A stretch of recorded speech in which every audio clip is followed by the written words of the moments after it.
Hi guys, welcome back to my channel. It's Chika here. A hello younger me. I'm happy to have you guys come back. That means you like it. If you are back, it means you like it. So must like this video, you know.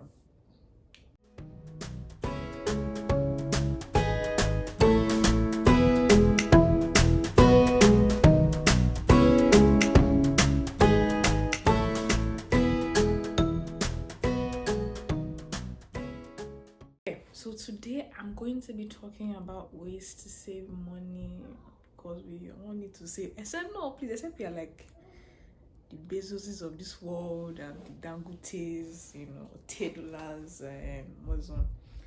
This guy, Elon Musk, all these people that we're looking forward to coming. Um, but if you're like me and you need to save money, I have seven different ways to, 7 different tips to help you save money. So stick around. Okay, so number one is having a part-time job. I think my last video on the 10 tips of US international students, the part 2, I mentioned a way you can go about getting a job here. But I'm gonna tell you more jobs. So I just basically said applying, but I'm gonna tell you more ways you can get jobs here. I'm not just like regular desk job or like cleaning or like dining. So you can also apply for something called, most schools call it RAs, residential assistants or advisors. Basically, there are people that live in the dorms on campus with other people, and they and people that you report issues to first before you like go to like your housing coordinator. So they live with you. Sometimes they help you like decorate like your doors when you move in and stuff. They organize like fun activities you can do downstairs in the lobby area. Yeah, basically like your big sister or brother. And if you are an RA, you get like free housing, I think like free meal plans, like free food too. So it's really, and they pay you. Some schools actually pay you on top. So yes, it's a good way. I think you can only apply after you spend at least a semester, maybe a year. But it's something to look out for because the applications are early, so you want to know about it before it's time to apply. You can also, so that's for undergrads, meaning if this is your first degree, your bachelor's. I'm not sure if you can also be an RA with a graduate degree. You have to check with your school. But for graduate students like me, you can apply to be a TA, which is a teaching assistant. And basically, like, depending on who the professor you work with, you can be in charge of like grading, or maybe in charge of like giving like small lectures, or like maybe lab, supervising students. Excuse me. And the cool thing about being a TA is that, because usually for international students, we pay a higher tuition than those who live in the state you are schooling in. So there's out of state tuition and there's in-state tuition, which applies to like residents of the state. So sometimes even if you're from a different state, if your school is in like Georgia and you are from Texas, you pay out of state because you're not a resident of that state. But all internationals pay the out of state, and it's usually significantly more expensive, like talking about thousands of dollars more expensive. But if you're a TA, some schools offer will take your tuition down to in-state, so you pay considerably cheaper than you would have paid, and you also get paid. So think about it. And then lastly, you can be a research assistant, it's called GRA, so a graduate research assistant. I know they have undergraduate ones too, so check. And those ones is basically you're assisting a research professor, so maybe you're helping him take out the data, you're helping him run experiments and all whatnot. And these things actually look nice on your resume too. So apart from getting paid, getting experience, it also helps your resume when you want to apply for jobs. So yeah, start searching for things like this on your school's website and see when the application starts, what you would need, because it would help you. So a second way to save money is by budgeting. I know you've heard some, like some people have heard some bad things about budgeting, but to me it's just like basically letting your mind know how much you're okay spending, like how much will give you peace of mind, so, and it helps you. So if you don't like it, what you could do is just like for a week observe how much you spend.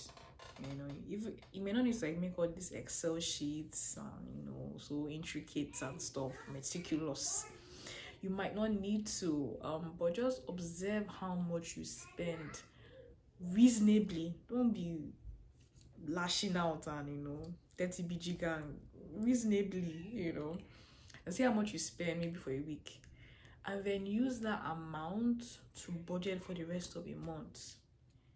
It would help you, so and if you realize that some things you can cut back on, maybe you can even add something because you don't spend as much, because it will help you, how will I say it, keep track. So when you now start over excessively spending, like, this is not what I'm used to, I need to cut back on things, so it gives you a nice posture, like your financial standing, to always be aware of that, because you're becoming an adult.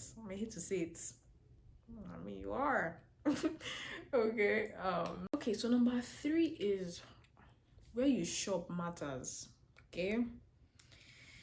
Ooh, I feel like they can be like, in your city, they can be like maybe even 50 different grocery stores, and they all have their pros and cons. Some are cheaper, some have more products you like. So research these things, like, sit down, Google is your friend. Research it. You don't want to just enter anywhere and just what you give me what I take. There may be better options for you. So do your research before you go grocery shopping. Shop for books, shop for clothes, anything. Research where there are cheaper options, research for coupons.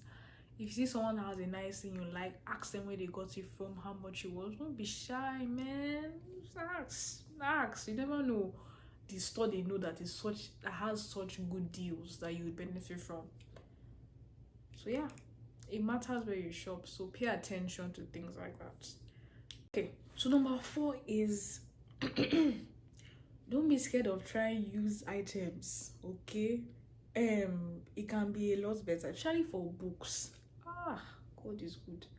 You will not believe how much you to charge for books here. I can't believe it if I tell you. Thousands. I'm like, what is in this book? It annoys me when I think about it. Like, why is this way? Anyway, sorry, I digress. So you should consider used options. And back home for me, used meant like almost trash. Like, it looks used, you can see it. But here it's not always the same thing. Some things that used actually look good, and they are a lot cheaper. So try things that you don't need it to be brand new, like books. You don't need books to be brand new. Try if textbooks for school. That's what I'm talking about when I say books. Even clothes, bruh. Clothes don't need to be brand new. This store I go to, Goodwill, they have like used clothes, used furnitures, used books, used cooking wares, pots, and everything. Bicycle, they have it there. So don't be afraid to try used things. Okay, I mean, you look at it well, but most times it's fine.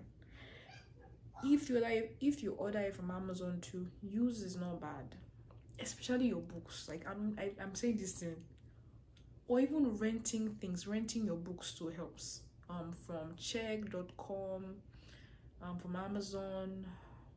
So there are 2 main things I know. No 2 main bookstores that are reliable. I don't know more.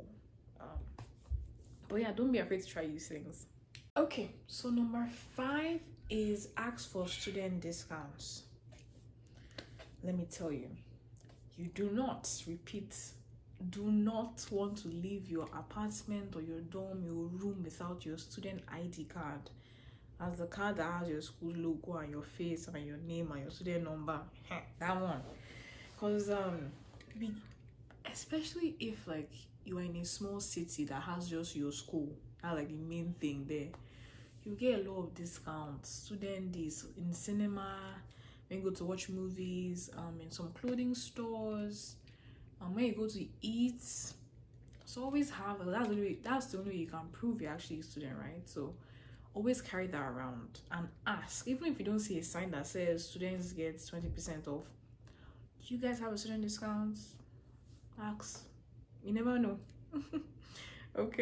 Okay, so number 6 is cooking and packing your meals. People here call it meal prep. That's like when you make a lot of food, maybe on the weekend, maybe a day you don't have a lot of classes, and then you pack it into, some people pack it into like small containers or Tupperware and like maybe label it Monday. That would be that fancy. Or we can pack it into one big container and just like portion it out for the week, whatever works for you. This is if you don't have like a meal plan in your school and you don't want to buy things, so you can cook a lot and pack it so that you don't have to worry about that when you're rushing for classes. Just grab it and go. It saves you a lot of money, saves you time too, because you don't have to think about it. It's just already packed. Pack it and head out the door. So number 7 is testing out of classes.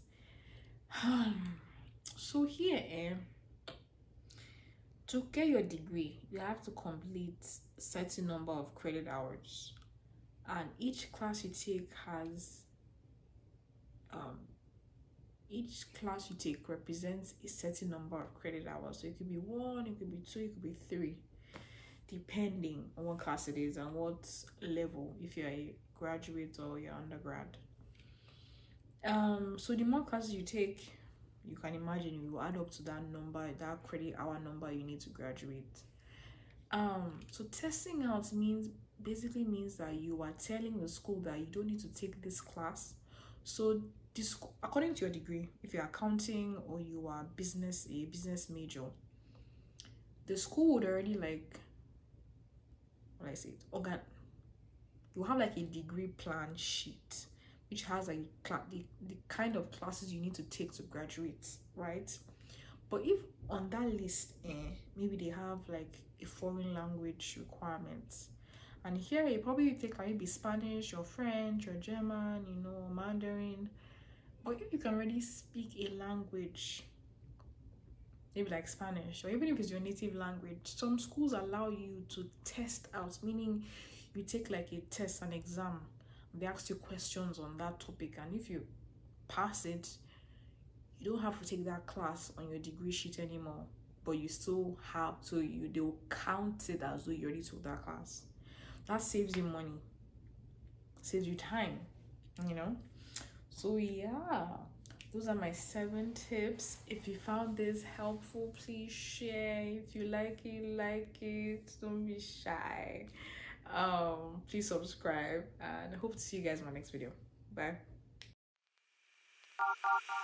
You got that something that can't be seen. You got that one thing.